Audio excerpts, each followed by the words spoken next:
Welcome back to Wildstorm Wednesday.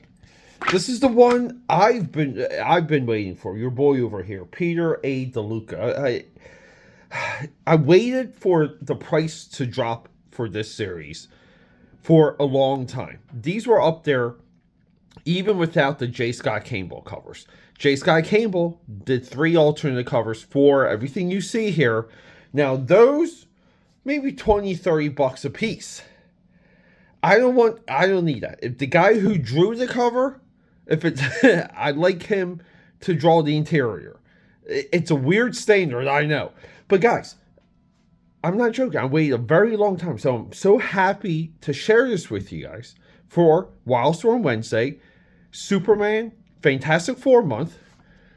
Right here. Wildstorm and DC. This is what dreams are made of. The types of crossovers that make comic books sing. We have a shared universe. This seems to be the low-hanging fruit that everyone figured out in the 2000s.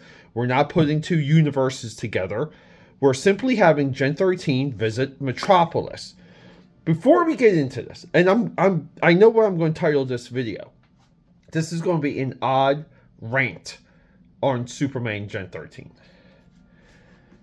See, the Gen 13 covers are like, the J. Scott covers are like what should have been. Something happened with this book, and it's so frustrating for me. It's so frustrating, right? This is one of my favorite issues here. I like the aquatic stuff. I like the DV8 stuff. But right, like the whole thing is like sex. Like Gen 13 is sex. This is one of my all-time favorite. This issue was on my drawing table for a century. I had this signed by J. Scott Campbell and everyone. They did a Gen 13 tour. They ended up at Fat Jack's Comic Crypt in Philadelphia. Went there, just got 1 book signed. But Gen 13, like SEX. And you you kind of want to say, like, did Jim Lee's like wife or concubine at the time? Like, was Jim Lee having daughters? Because he's got like 13 kids. Literally, Jim Lee has 13 children. That's no exaggeration. But did he have like a talking to where they like, does someone at one time say, Jim Lee, you can't have it. You cannot have sexy teenage comic books. So Gen 13, like, it kind of becomes this. So it becomes like more irreverent. I think that's a really good classification. It's more about a self-awareness, a goofiness. It's more of again, like high adventure, monster of the week. They're on the road, right? Like they're on the road for Superman Gen 13 here, where, see, like, again, everyone says Metropolis here, right? So part of like the gimmick of this series is that they're like a traveling band, and each different member of Gen 13 decides where they're ending up per adventure.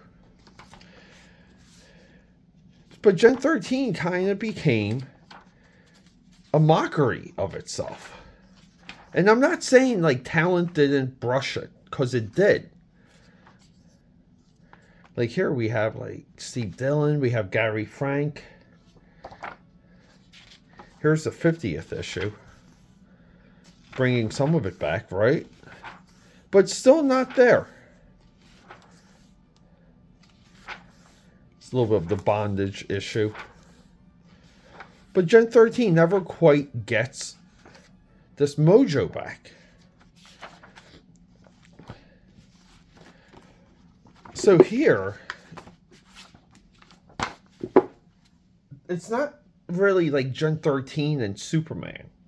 It's not the Gen 13 we want. It's just like well rendered, illustrated comic book artwork by the great Lee Bardugo. Adam Hughes does the story here. But he illustrates one fantastic looking comic. We have a mind controlled giant monkey here. Superman's fighting that.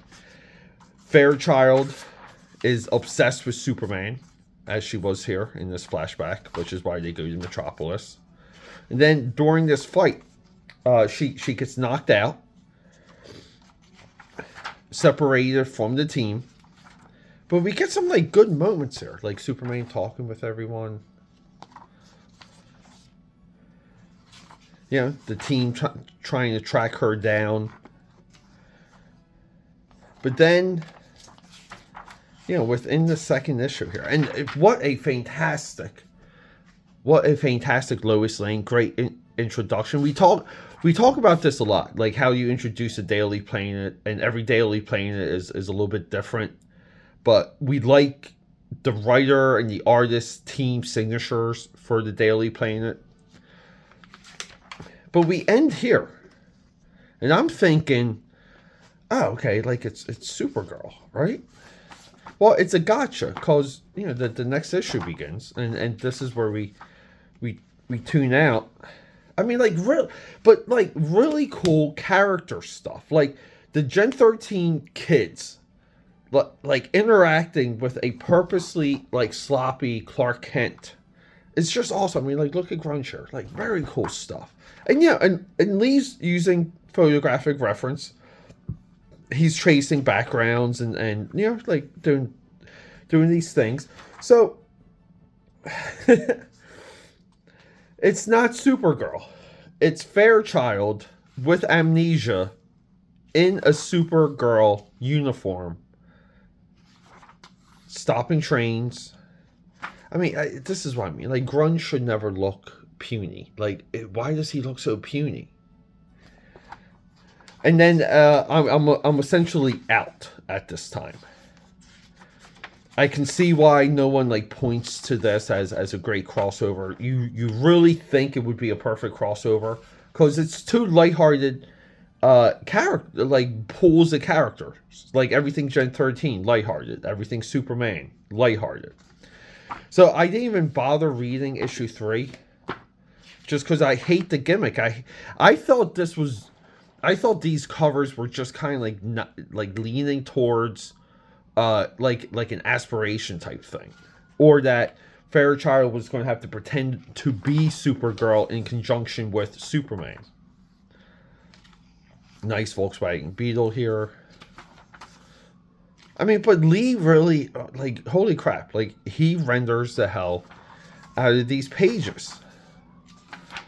Sorry, we got some Philly sirens in the background.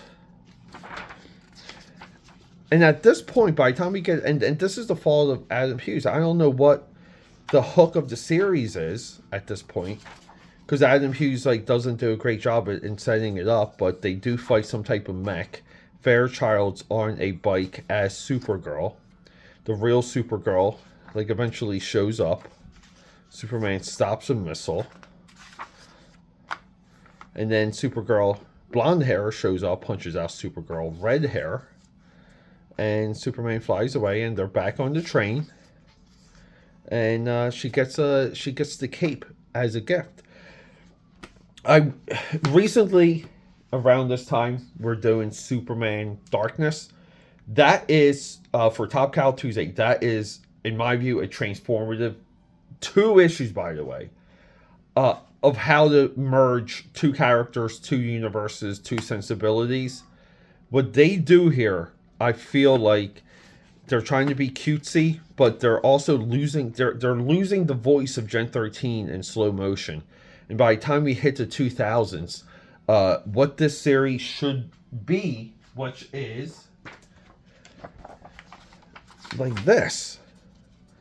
This is what Gen 13 should be. Like the kids at the pool.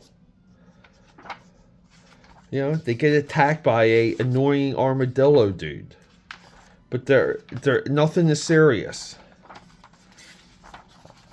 They're kind of like the kids we want to hang out with. That's what Gen 13 should be. Alright, AKAPADers. I wish we were a little bit happier this Wildstorm Wednesday. Rock and roll. Love you. Subscribe, support, leave a comment.